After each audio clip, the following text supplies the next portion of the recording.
Boker Tov, nous sommes le 16 février 2021, c'est l'heure du premier journal d'information en direct de Jérusalem sur Radio Kalita.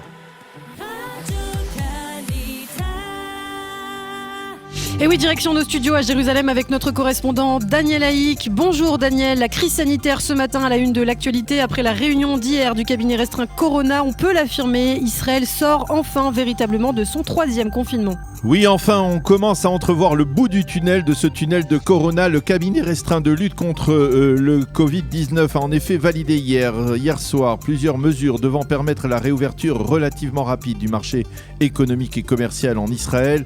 Ainsi, les ministres ont décidé de rouvrir à partir de du dimanche 21 février, les magasins ayant pignon sur rue, les centres commerciaux, les salles de sport et de musculation, les musées, les bibliothèques et même les hôtels, sans toutefois offrir des services de restauration dans ces hôtels. Les événements sportifs et culturels vont reprendre également à partir du 21 juillet. Mais attention, il y a une différence. Si les commerces de rue et les centres commerciaux seront ouverts sans restriction, il faudra tout de même être plus prudent dans le secteur de la culture et du sport. Seules les personnes ayant guéri du Covid-19 ou étant vaccinées et donc disposant d'un label vert pourront se rendre par exemple dans les salles de musculation ou dans les théâtres.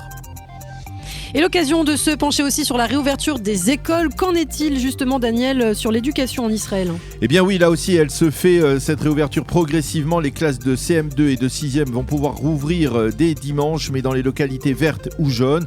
Et les autres classes devraient rouvrir lors de la 3e phase de ce déconfinement à partir du 9 mars prochain. Il faut également souligner, Ilana, que les synagogues vont pouvoir rouvrir à partir de vendredi, mais uniquement avec 10 personnes à l'intérieur, 20 à l'extérieur. Le ministre de la Culture, Hili Troper, s'est félicité de la décision du gouvernement de rouvrir le monde de la culture et celui des spectacles. Quant à Benny Gantz, ils sont tous les deux du même parti, bleu-blanc. Il a appelé à la population à plus de prudence encore et à suivre les instructions, en particulier celle de la défense passive. Et toujours sur le plan sanitaire, le cabinet a toutefois imposé des restrictions pour la fête de Pourim. Oui, toutes les soirées festives traditionnelles durant cette fête sont interdites. Idem pour les défilés de carnaval. Les festins de Pourim ne seront autorisés que dans le cadre familial, de la proche famille. En Israël, on rappelle que c'est l'année dernière, il y a un an presque jour pour jour, lors des festivités de Pourim, que le virus avait commencé à se propager. Et si le taux de contamination est en baisse, la crainte se positionne désormais autour des enfants, Daniel. Oui, au cours des 2 dernières semaines, 80 enfants et adolescents israéliens ont été hospitalisés dans les différents hôpitaux israéliens pour cause de contamination. Actuellement, 30 enfants sont toujours hospitalisés dans les départements Corona.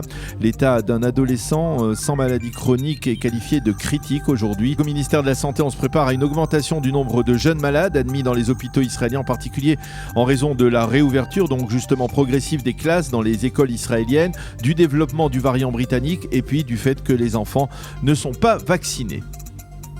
Et puis pendant ce temps, la campagne de vaccination se poursuit en Israël à un rythme ralenti. Oui, et hier, Benjamin Netanyahou a lancé un appel en direction des quelques 500 000 Israéliens de plus de 50 ans qui ne se sont pas encore fait vacciner.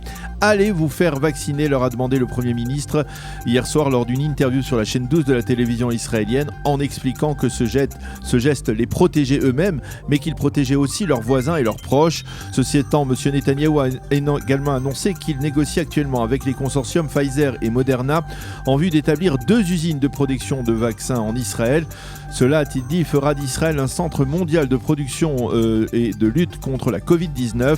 Il a précisé que le complexe de Pfizer sera un centre de recherche et de développement pour la lutte contre de futurs virus.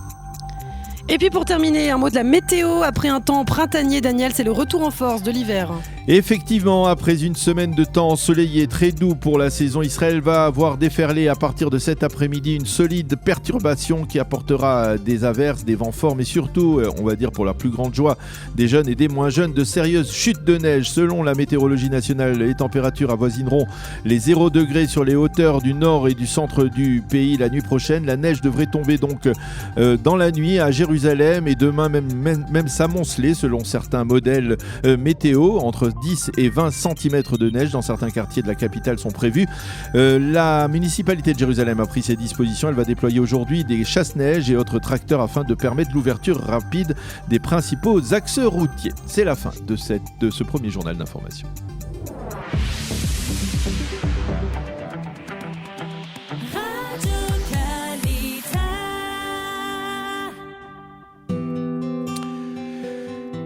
Et oui, nous parlions à l'instant de météo. Nous allons compléter cette page météo ce matin en vous appelant à la prudence. La perturbation qui va pénétrer en effet cet après-midi sur le territoire israélien est particulièrement exceptionnelle. Risque d'inondation dans les déserts de Judée, précipitations particulièrement importantes, baisse des températures et donc chute de neige apparemment aussi importante sur les hauteurs du nord et du centre du pays à partir de ce soir. Comme je vous le disais, donc pas seulement sur le Hermon, ni sur le plateau du Golan, ni même sur les hauteurs de Safed en Galilée, mais également probablement à Jérusalem et autour de Jérusalem. On parle même de possibilités de neige dans le nord du Negev dans les 2 prochains jours. Les températures vont baisser, elles vont chuter, on peut le dire tout simplement, de 15 degrés cet après-midi à Jérusalem à 2 degrés, voire même 0 degrés la nuit prochaine dans la capitale, 19 degrés tout de même aujourd'hui à Tel Aviv et 26 degrés à Eilat aujourd'hui.